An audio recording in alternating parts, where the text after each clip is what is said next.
তো হ্যালো বন্ধুরা, আজকে বেরিয়ে গেছি আবার কোম্পানি থেকে। ঠিক আছে, আজকে চললাম ইনস্টল করতে, আবার নতুন মেশিন আছে ইনস্টল করব।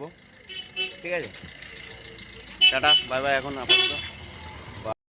তো ফাইনালি কাস্টমার বাড়িতে পৌঁছে গেছিস।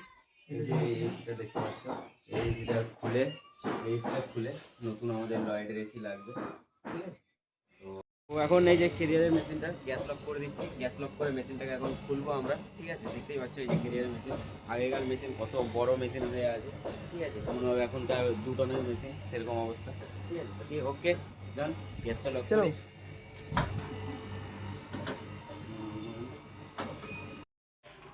তো এখন আমরা ইনডোরটা খুলবো, যেহেতু আগে থেকে হোয়াইট সিমেন্ট করে জাম করা আছে, তো হোয়াইট সিমেন্টটা ছাড়িয়ে নিচ্ছি। হোয়াইট সিমেন্টটা ছাড়িয়ে নেওয়ার পরে এই যে আমরা এখন ফ্ল্যাটটা খুলে নিচ্ছি। ঠিক আছে, ফ্ল্যাটটা খুলে তবেই আমরা মেশিনটা বার করতে পারবো, আর পাইপটাও বার করতে পারবো। নাটটা বহুত টাইট আছে খুবই। নাটটা খুলতে আমার খুবই কষ্ট হচ্ছে, টাইট ভালো মতো টাইট করেছে, যার কারণে 16 বছর চলেছে, একবারও লিক হয় নাই বা কিছু হয়নি। তাই একটু কষ্ট হচ্ছে, অনেক পুরোনো মেশিন যেহেতু, তো যার জন্য টাইট হয়ে গেছে পুরো একদম।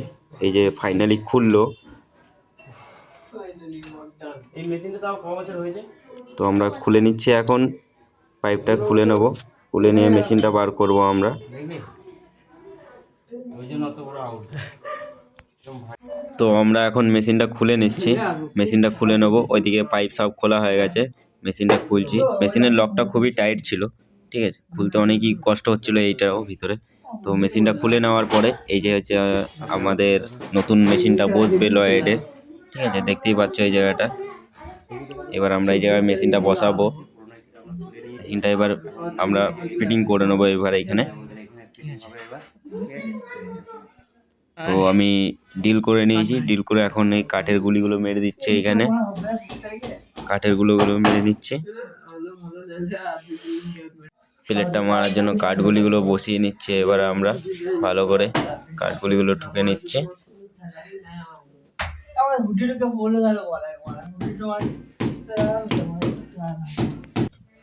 কাঠগুলিটা ঠুকে নেওয়ার পরে আমি একটা স্ক্রু মেরে নিয়েছি, স্ক্রু ঠুকে ভালো করে ওয়াটার লেভেল করে নিচ্ছি। ঠিক আছে, ওয়াটার লেভেল করে একদম প্লেটটা একদম সিধে বসাতে হবে। তো প্লেটটা বসিয়ে নিই, তারপরে ভিডিওটা দেখাচ্ছি তোমাদেরকে। দেখো, ইনডোরটা ফিটিং করে দিয়েছি, ইনডোরটা বসিয়ে দিয়েছি আমরা। ঠিক আছে, দেখতেই পাচ্ছ সুন্দর করে একদম স্ট্রেট করে বসিয়ে দিয়েছি। আগের যে কাস্টমারের দেওয়ালে দাগ ছিল ওয়ালে, ওইটাও বোঝা যাচ্ছে না এখন, একদম প্রপার ঢেকে দিয়েছি। যেই পজিশনে লাগানো ছিল সেরকম পজিশনেই লাগিয়ে দিয়েছি আমরা মেশিনটাকে।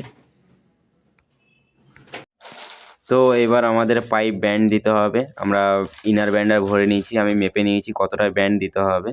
তো এবার সেইখানে আমি এল ব্যান্ড দেবো একটা, যেহেতু এল ব্যান্ডই লাগবে ওইখানে। তো এখন পাইপটা একটু সোজা করে নিচ্ছি, সোজা করে নিলে ব্যান্ডটা ভালো হয়। তো এবার ব্যান্ডটা দিয়ে নিচ্ছি আমি। ইনার ব্যান্ডার ভরা আছে যেহেতু কোনো চাপ হবে না, ব্যান্ড দিতে কোনো ভয় পাওয়ার কিছু নেই এখানে, সুন্দরভাবে ব্যান্ড হয়ে যাবে। এল ব্যান্ডটা দিয়ে নিচ্ছি, দিয়ে একটু পাইপটা সোজা করে নেব। দেখতেই পাচ্ছ এই যে এইভাবে পাইপ লাইনটা এসছে আমাদের সুন্দর করে, একদম দেখতেই পাচ্ছ তোমরা। আমরা মেশিনটা ভ্যাকুমে চাপিয়ে দিয়েছি, এখন ভ্যাকুম হচ্ছে আমাদের, ভালো করে ভ্যাকুম করে নেব আমরা। ভ্যাকুম মেশিন চলছে এখন, দেখতেই পাচ্ছ একদম সুন্দর করে টাইট দেওয়া হয়েছে মেশিনে। কাস্টমারের সেট করাই ছিল, সেটের ভিতরে বসিয়েছি মেশিনটাকে। তো আমাদের মেশিন দুটোই ফিটিং হয়ে গেছে, চালিয়েও দিয়েছি, মেশিন রেডি করে দিয়েছি ফুল। এখন মেশিন চলছে 16-তে, কাস্টমারকে ঠান্ডা হাওয়া খাওয়াচ্ছি এখন মেশিনটা চালিয়ে। এবার তোমাদের একটু দেখিয়ে দিই পাইপ লাইনটা কীভাবে গেছে, কেমন কি হয়েছে।